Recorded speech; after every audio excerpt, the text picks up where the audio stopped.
All right. This segment is on Ukraine, and we're calling it the Ukraine debate because we have two great writers and thinkers up here who are on slightly different sides of this issue of the U.S. involvement in Ukraine. Antonio Garcia Martinez is the author of the best-selling book Chaos Monkeys about Silicon Valley. He writes a Substack called Pull Request and also has a great call-in show. And Glenn Greenwald is back with us from yesterday. Also a phenomenal writer, has a amazing Substack all of you guys should check out as well, and a great call-in show. So in setting up this topic, let me just say I think that in thinking about the U.S. involvement in Ukraine, there's not a lot of debate about this topic, and in that sense, it's pretty similar to other wars that the U.S. has gotten into. Many of you probably are not old enough to remember when the U.S. got into Iraq or Afghanistan, and I'm not old enough to remember the U.S. getting into Vietnam. But the thing to understand about all those wars is that they were incredibly popular at the time that we entered them, and by the time that they ended, they were not. And now, I'm not prejudging Ukraine and saying it's one of those. I think there's important differences that we should get into. But I think we should at least have this debate, and we need more discussion around this. And so for that, I'm grateful that Antonio and Glenn have decided to participate. Let your winners ride. Rain Man David Sack. And instead, we open source it to the fans, and they've just gone crazy with it. Love you, besties. Queen of Quinoa. So what I'm going to do is kick it to each of them for kind of 5-minute opening statements, and then we'll just get into sort of more of a back and forth, and we'll start with Antonio. Cool. Thanks, David. Thanks for skewing the moderation from literally the first second, comparing it to Iraq, because I come up here to say it's not about Iraq at all. So let's just start off with, I think probably most people here know that I actually spent some time in Ukraine. Unlike a lot of the independent voices who decided to opine from afar about Ukraine, I felt that the American media discourse about Ukraine was completely skewed, and it just smelled kind of bullshitty to me, and so I thought I had to go and actually see it. And so I spent some time on the Polish border with Ukraine. This was kind of in the earliest part of the war, kind of early March, and the western part of Ukraine, which, by the way, is not particularly dangerous or anything. It's probably no more dangerous than walking across San Francisco these days, to be honest. But it was interesting to actually go and see, and I took away two things, and I wrote 2 Substack posts about it that I want to share with you. 2 parts of the Ukraine story. One, the refugee situation is incredible. It is something that you have to see to believe, and even then, you can't quite understand the scope of it. 10 million Ukrainians, fully a quarter of the country, is currently displaced. Something like 6 million Ukrainians have left in the span of 2 months. When you stand at the border at Medyka, which is one of the border crossings with Poland, what you see is you're at it, and you realize you're at the fringes of sort of normal Western European life, and you've entered, on the other side of that is hell that people are escaping. And what do you see? You see, again, the men can't leave because they're prohibited from leaving because they have to fight. And so what you see is old people or women with children. Imagine a woman in her 30s with 2 kids, a little rolly bag, and like a cat in a bag. Like that's the typical thing. And just a line of them going over the border again and again and again, right? And the Poles have been amazing in how they receive the Ukrainians, literally millions of Ukrainians, but all the same, it's an enormous strain. Everywhere you go in eastern Poland or western Ukraine, that's a big open area, is basically a refugee camp, whether it be a train station, repurposed warehouses, all of it. The human situation is just kind of mind-boggling. The other thing I'd like to share, I crossed the border. It was weird crossing the border. There's this line of people looking to leave, and there's you with my little Starlink and my little bag and my little body armor walking across the other way, because you can't take cars across. Everyone walks across. And everyone's looking at me like I'm crazy, right? Because why are you walking in the other direction, bro? And so anyway, I walked in the other direction, had a driver pick me up, experienced a little bit of Western Ukraine for a few days, and I experienced what I think probably nobody here has experienced directly, which is total war, right? A society that's completely and totally mobilized to repel a foreign invader, right?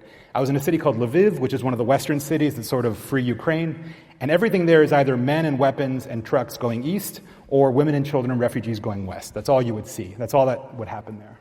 And all of society, from the interpreter I had, because unfortunately I speak no Ukrainian, to the driver who would drive me around, to the hacker I interviewed who was DDoSing Russian websites, all of them would punctuate their statements with, "We will win," right? And that's when I realized that the big mistake that everyone had made, I think particularly in the US discourse, is underrating Ukrainian resolve and their zeal for their own nationalist project, right? After spending a day there, and again, remember, this is the relatively early days of the war. Kyiv is still encircled. It wasn't clear if the Belarusians would start a Western front. It was all still up in the air. But I was starting to think, I don't see how the Russians win this. Like, this just seems impossible. Ukraine is the size of Texas. It has a population of 40 million people, roughly the size. Imagine the Russians showing up with 200,000 soldiers and trying to control California. It's going to be very difficult to do, particularly when literally everybody is staring at you and saying, we will win, which is what happened.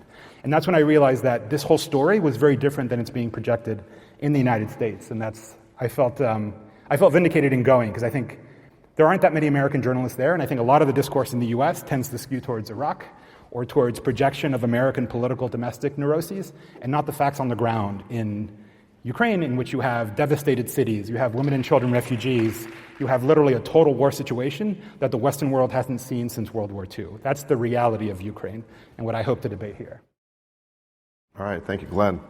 Great. So I certainly have respect for anyone's decision to go actually see a place that you want to talk about. I think that there is, though, a question of how much you can actually learn about a country of 44 million people with an incredibly complex history, with extreme diversity of thought in terms of the population, by going for whatever it is, a week or 10 days to a kind of sliver of that country that has extremely different views than another region. For example, if in 2003 you wanted to go before the war in Iraq and figure out what Iraqis thought, if you went to the Kurdish regions of Iraq, you would hear nothing but, I want the United States to come and liberate us from Saddam Hussein. If you went to the Sunni Triangle, you would hear, if the United States comes here, we're going to make this a graveyard of Americans. And similarly, if you go to Western Ukraine, of course you're going to hear, we want American help, we want to fight the Russians to the end. If you go to the eastern regions of Ukraine, which are Russian-speaking, who identify with Moscow, you're going to hear the exact opposite. So I think, it's commendable to go to a country like Ukraine. I think we have to be humble about our ability to understand the thoughts of the population, the reality on the ground, when you go to certain segments that you select, and that are almost likely to kind of feed back to you what it is that you're already expecting to hear. The other thing I think is very important to note is that, first of all, I'm a little surprised by the idea that, I guess it was implicit that Antonio felt that the media narrative has been off or one-sided, in the sense that it hasn't been favorable enough to the idea that Ukraine is the victim that needs help and Russia is the clear aggressor. I can't remember ever reading an article in the mainstream press since the invasion that said anything other than that, which is why, 80% of Americans, the entire bipartisan class in Washington of both parties, are essentially unified in support of the narrative that Antonio believes, in my opinion, with great sincerity. I think there's been, if anything, a kind of lack of dissent available in the United States on the other side. And this is one thing I want to emphasize is, there has been this claim, this sort of implicit claim, sometimes explicit claim, that the entire war is united behind the United States, behind Ukraine, against Russia.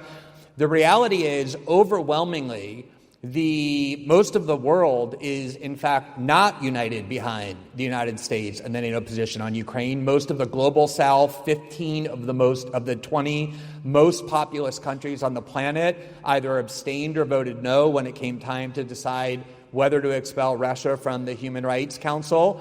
And some of those countries are tyrannies, many of them, such as India, the world's largest democracy, Brazil, the second largest democracy after the United States, very much deviates from the consensus in the United States. And sometimes I think if we're Americans and we're living in a country in which we're bombarded with one message, it's incumbent upon us to ask why it is that so much of the rest of the world does not believe that the United States is participating in the war in Ukraine with benevolent intentions or with the desire to protect democracy or protect against aggression, when in fact the rest of the world looks at the history of the United States, not just distant but very recent, and sees a country not devoted to protecting democracy but to propping up tyranny, to fighting wars not to protect innocence but to sacrifice innocence in its own interests. And so I think that's one really important thing, is to make sure that we're looking at this war not as a country that's essentially a belligerent in it, but as a country that is just a small part of the rest of the world that has a lot of opinions.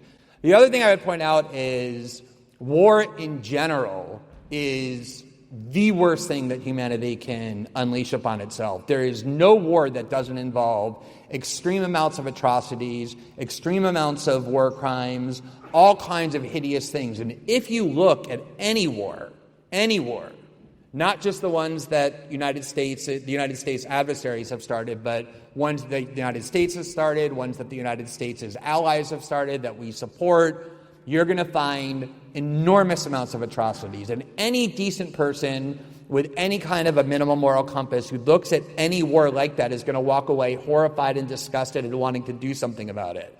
The only difference between what's happening in the war in Ukraine and so many other wars is that the U.S. media is constantly showing us images and stories about Ukrainian victims, as it should.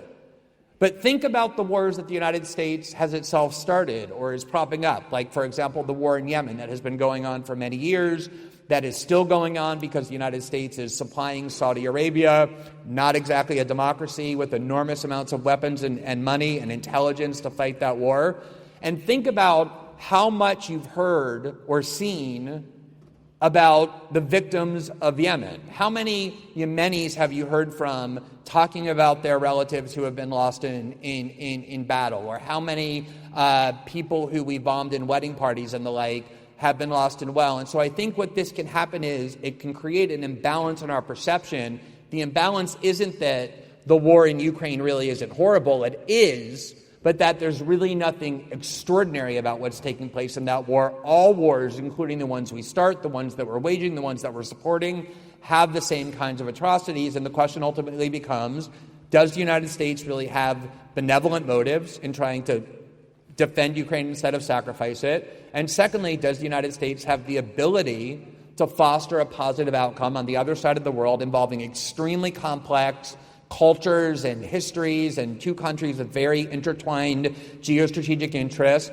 that even if we did have the right motives, would we really have the ability, by flooding this country with weapons and all the other things we typically do in wars, to foster a positive outcome? And I think that's why the rest of the world has a lot of doubts. Okay, thank you, Glenn. So Glenn went on a little bit longer. So Antonio, why don't I give you a couple of minutes to respond to that, and then I want to ask you both a question. Okay, I think I walked into the wrong thing. I didn't realize we were debating Yemen instead of Ukraine, Glenn, or Indian foreign policy instead of our own. One thing I would say is, one thing you said is just completely wrong. It's not the case that eastern Ukraine is pro-Russian. If so, how do you explain Mariupol, a city completely destroyed that fought to the last man, with civilians literally holing up in a steel plant? How do you explain all the successes in the eastern part of the war? You never actually mention the facts of the war. You're always whatabouting other countries' reaction to the war. The fact that the Eastern Front in Russia, the war is going very poorly for Russia. How do you explain that fact, that if eastern Ukraine is actually pro-Russian, that the Russians are doing so poorly there? The other thing I would say, I don't think it's the fact, if you look at most polls, and it's funny, this poll came out and instantly your friend Tucker Carlson, as well as J.D. Vance, had to change their line on Ukraine because they realized that it's hard to be a populist if your views aren't very popular, right? AP did a poll, and not just Democrats support Biden being tougher on Russian, Republicans do as well, right? And why is that? Because you have a small country that's getting crushed by a country that's been the historical sworn enemy of the United States as long as anyone can remember. I live out in the middle of nowhere in a red state, Trump country, in the desert outside of Reno, and people are flying Ukrainian flags along with the U.S. flags. I don't think that's because they read the New York Times, right? The other... So, Antonio, let me ask a question. So, we recently had, previously Biden came out... Can I just address one last thing there? Okay, you went through several points there. The other thing I would say is that, this and that country don't support it. One aspect of the story that I found was very interesting was that all of Europe has shown up on Ukraine's door to help out the Ukrainians, right? Usually, I'm both EU, U.S. citizen. Usually I read both media. It's like the U.S. that is like the hardline realpolitik, and then the EU that's in like geopolitical la-la land. I think in the case of this story, it's been reversed. And I think the U.S. is taking Ukraine and projecting it in its own domestic political narratives, like Glenn is. And I think the Europeans actually see their own collective history in the Ukrainian story. Because whether it be the Spanish Civil War or whether it be the Germans, they all remember what total war actually means, what it is to stumble through destroyed streets and be a refugee and a displaced person. Americans don't have an experience of that. They can't really resonate with that. Fortunately for us, to be clear, but I think Europeans do. So if you go to that border area, you will see all of Europe, as far away as Spain, Denmark, whatever, showing up to actually help the Ukrainians. The last thing I would say is, I think one thing that unites, the old left that you would probably put yourself in with, Glenn, like a Bernie leftist, and the new right, is that both consider two key things. One, the U.S. can never act abroad in a legitimate, good way. Everything the U.S. does abroad is always a fiasco. And then two, everything that happens abroad is our fault. Like literally, the entire world's events are downstream of a State Department phone call. And I just don't think that's true. Being in Ukraine, it doesn't seem to me as if the U.S. is pulling all the strings. On the contrary, it seems like a very chaotic situation where the Ukrainians are trying to improvise as much as they can. And so again, on the one hand, I reject the fact that the U.S. can't act abroad. Well, I think it can. If you look at things East Asia, Japan, Korea, Western Europe itself, the U.S. has created the conditions for democracy in the past. Okay, but Antonio, is there a limit to wise U.S. involvement in Ukraine? So, we had Biden basically said that Putin cannot remain in power, and then immediately his own press secretary walked that back as a gaffe. You then had Secretary of Defense Austin say that our objective in Ukraine is not just to expel the Russians, but to weaken Russia as a great power so it can never threaten anyone again. You then had Seth Moulton, a Democrat in the House Armed Services Committee, saying that we were in a proxy war with Russia. And then Steny Hoyer, the House Majority Leader, said we are at war with Russia. Do you think we are at war with Russia, and is that wise? No, we're in a proxy war. We're in a proxy war with Russia. What is the vital national interest of the United States that compels us to be in a war, admittedly through a proxy, with Russia that has 6,000 nuclear weapons? Even if I were to grant that we should be trying to, out of humanitarian motives, expel the Russians from Ukraine, do you believe that we should be trying to destabilize and topple Putin? Let me counter that with a question. It's funny, I feel like I'm debating two people, but like I joked in my tweet, the odds are even worse for the Ukrainians, so I'll take it. But I asked you this question in Miami not too long ago, David. You're the one who said, we're threatening World War III, we're engaging in nuclear brinksmanship. By the way, things that we did all throughout the Cold War, right? I was raised as an 80s kid here in Miami. We used to do this thing all the time.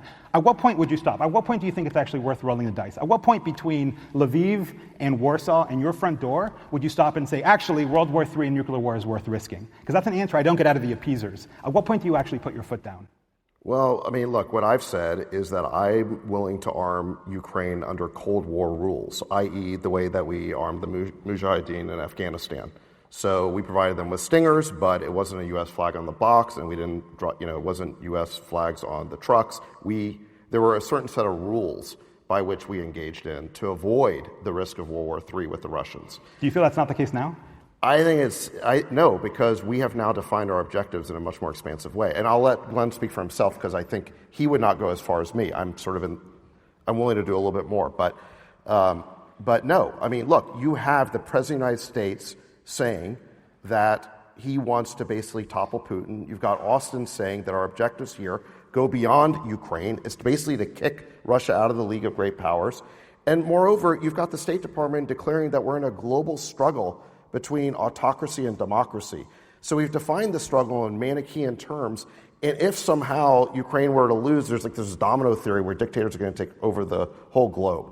And so I think we've invested Ukraine. I would give them some help, but I would not allow no American president has ever claimed that the United States has a vital national interest in Ukraine. Name the president who's done it before. In fact, can I just make a point about that? So first of all, at the start of every war that we fought over the last 60 years, the same climate, if we were in the United States, would prevail as the one that's in this room.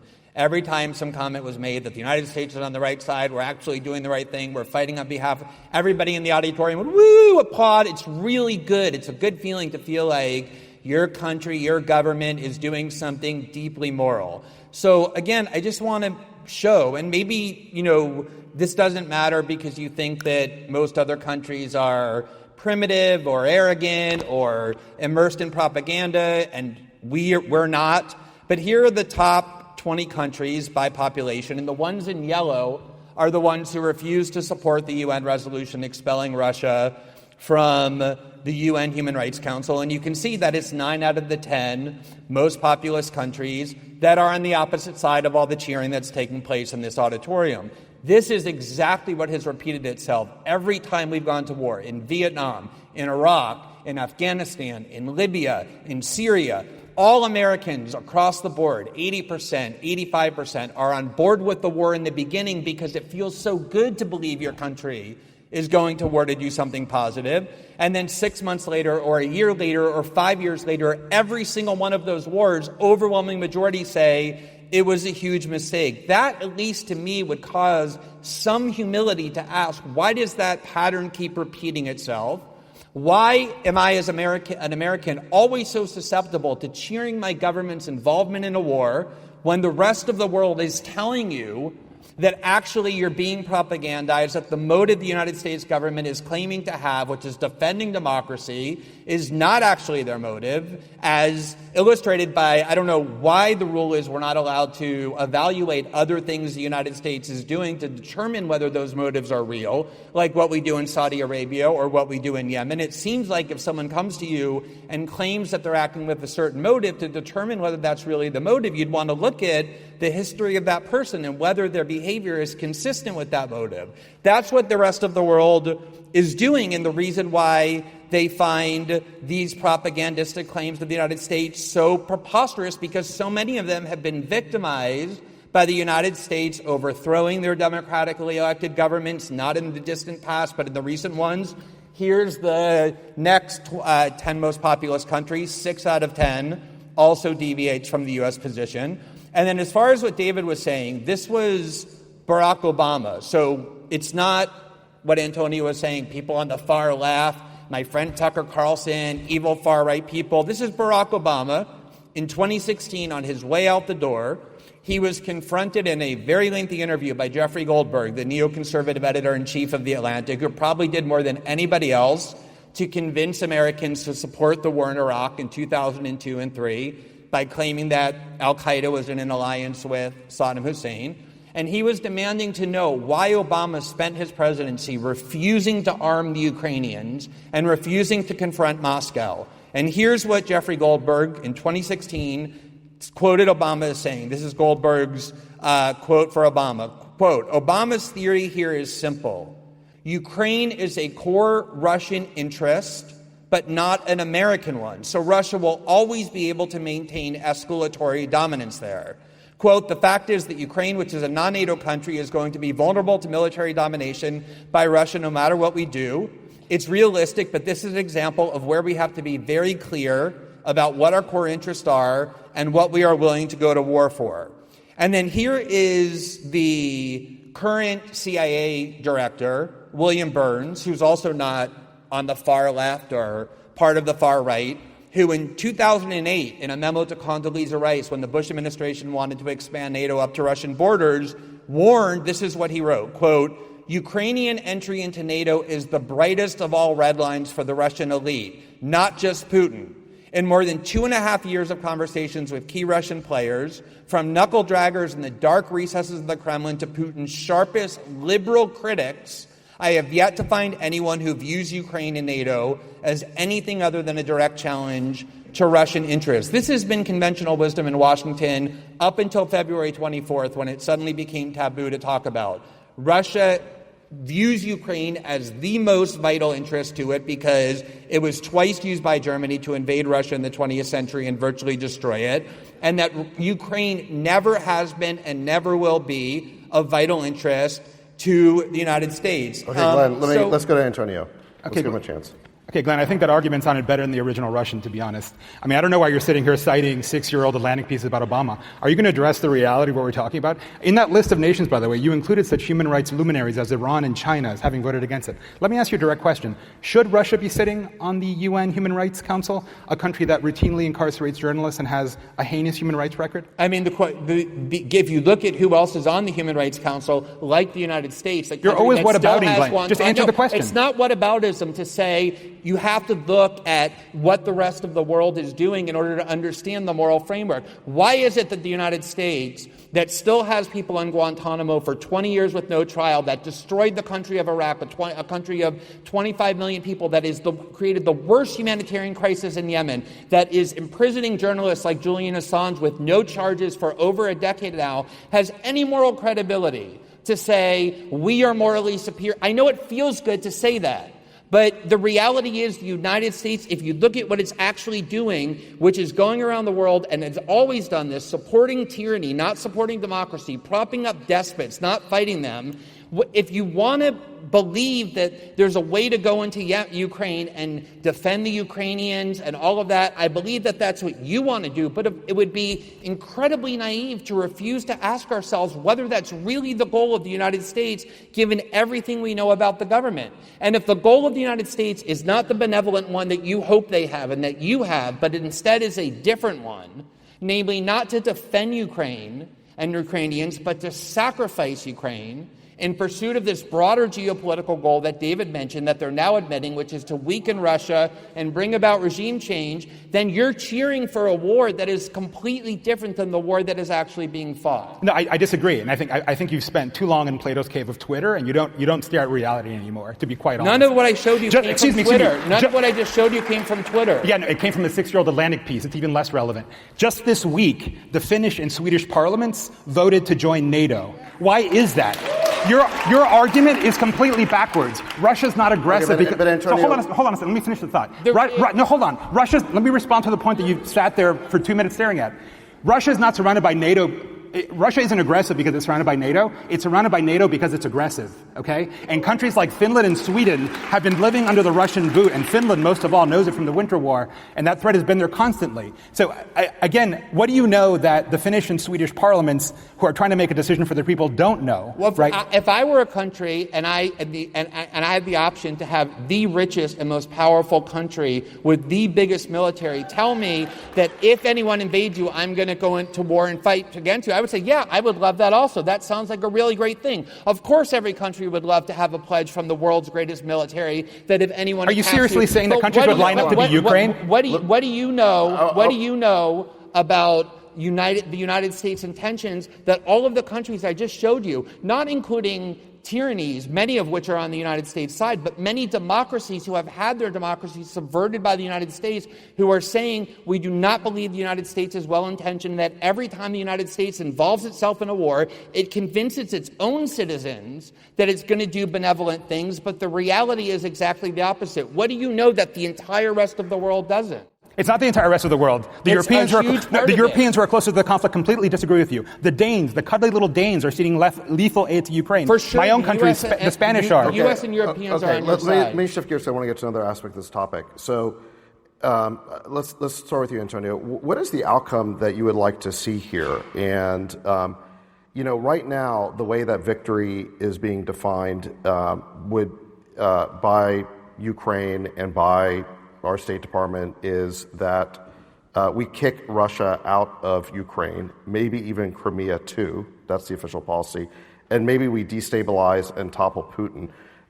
I mean, where's the what's the outcome that you think our objective should be here?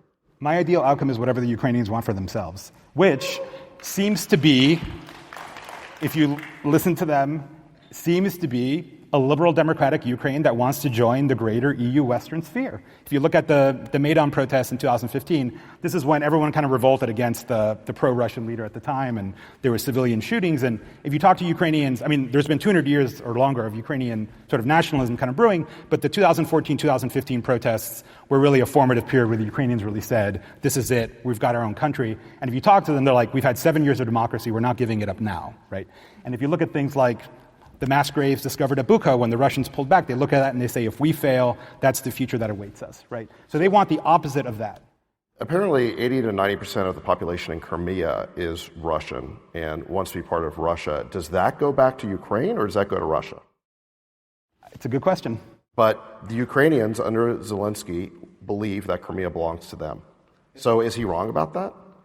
Doesn't the principle of self-determination mean that those peoples should get to decide which country they go with? I mean, that's as much a question for Crimea as it is Catalonia in Spain. I mean, you're asking me to speak for Zelensky? But the Russians have a naval base at Sevastopol that gives them control over the Black Sea. And if you tell them that what Ukrainian victory means here is they get kicked out of that naval base and lose control of the Black Sea, you have threatened them existentially. And you know their policy with regard to nuclear weapons is it's allowed if their nation is existentially threatened. So we are playing with fire here. Is that an objective that we are willing to risk a nuclear war for? As we did in Cuba with nuclear weapons there. I don't think we should be. So we need to define our objectives here in a more limited way than just whatever the Ukrainians say. here's the reality, right? Again, this is one of the things when you get into American political discourse. Everything isn't downstream of an American decision. This will come down to the fortunes of war on the ground in Ukraine, which is partially a function of how much aid we give them, obviously. Yes, and we can put strings on those weapons, right? 40 billion of weapons are going there, and it's just this month's delivery. So, I mean... And it's a good question to ask what happens to those weapons after, which I'm sure is a concern for Glenn as well. Do you believe our State Department is working for a negotiated peace? I don't know the inner workings of the State Department. But should they be? No. I think the war stops and the Ukrainians want it to stop. Glenn, your view on that? There's so many countries all over the world who want the United States to do things that we don't do for them.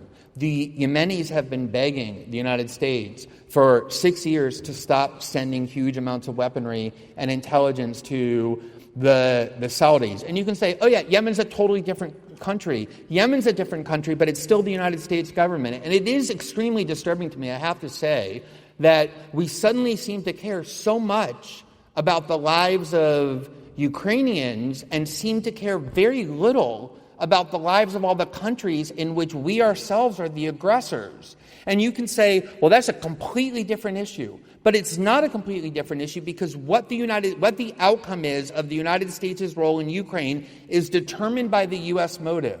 And what you have to do to look at what the U.S. motive is not pick the rhetoric that makes you feel good. We're on the side of liberation. That's what George Bush said in his 2003 State of the Union speech. We're going to Iraq because we love democracy and we're going to liberate the Iraqi people from Saddam Hussein. That's what Lyndon Johnson said about why we're getting involved in the war in Vietnam. We love the South Vietnamese Democrats and we're going there to protect them from the South Vietnamese communists. Maybe if that had been true, those words would have had much different outcomes, but that wasn't the reason. That was the propagandistic pretense. And so to refuse to say, I'm going to interrogate the authenticity of what U.S. motives are, is to just wash your hands of the reality of the war instead of what you hope the war is. And that's... Let's give Antonio the last word. Yeah, okay. I'm going to give you the last word. We're going to give Antonio the last word since he was a little bit outgunned here. Not outgunned because you did more than fine on your own, but there was a little bit of 2-on-1, so we're going to give Antonio the last David, word. what were you guys talking about? Somalia, apparently, or Yemen, apparently. But anyhow, so when I was coming back from Ukraine and I was crossing back, and suddenly I wasn't really a refugee, but I was in the refugee line along with all the other Ukrainians leaving, and you're at the border. It's the middle of nowhere, by the way. It's not like a big city or anything. And you saw a sign in Polish that said, you're entering Poland, and the EU flag, right? And as an EU citizen, that flag never really meant much to me. And again, not that my time in Ukraine was that bad, but it did feel precarious, and it was a war zone and sirens going off and all that stuff. To go back to what seemed like an ordered liberal world seemed magical to me. I had the same feeling. I went to report on Cuba on the internet years ago for Wired Magazine, and when I landed at Miami Airport here, it was like, man, God bless America. I'm glad to be back here. There's a certain order and rules to life. I think the global liberal order is real, and I think those who tend to shit on it, or at least question its value, are those that typically tend not to live outside of it, for one, and undervalue its importance in the world. Ladies and gentlemen, a debate for the ages. Well done.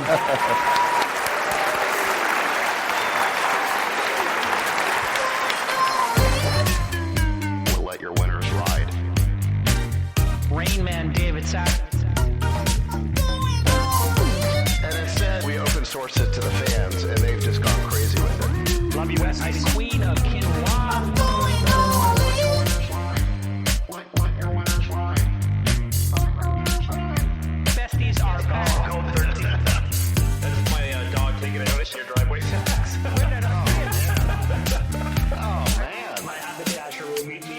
We should all just get a room and just have one big huge orgy because they're all just useless. It's like this sexual tension that they just need to release somehow. Wet your feet. Your feet. We need to get merch. Besties are back. Going all